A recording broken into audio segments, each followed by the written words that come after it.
آپ کی داڑھ کو کیڑا لگ چکا ہے، سوراخ بن چکا ہے، کھوڑ بن چکا ہے، تو آپ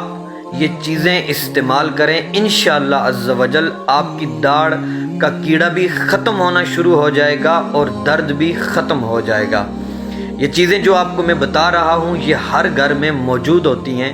آپ تھوڑا سا نمک لے لیں، اس کے اندر سرسوں کا تیل تھوڑا سا ڈال لیں، اور 3-4 ڈلیاں تھوم تو ہر گھر میں ہوتا ہے، اس کی لے لیں، ان کو پیس لیں یا گرینڈ کر لیں۔ تو ان تینوں چیزوں کو مکس کر کے آپ نے کیا کرنا ہے، جو ہاڑ کا سوراخ ہوگا، کھوڑ بن چکا ہوگا، اس کے اندر مطلب کہ ڈال لیں اور اس سوراخ کو بھر دیں اس پیسٹ کے ساتھ۔ انشاءاللہ عز و جل 5 سے 10 منٹ کے اندر درد بھی ختم ہو جائے گا، اور اس کو روزانہ اس طرح بھرنے سے انشاءاللہ کیڑا بھی ختم ہونا شروع ہو جائے گا۔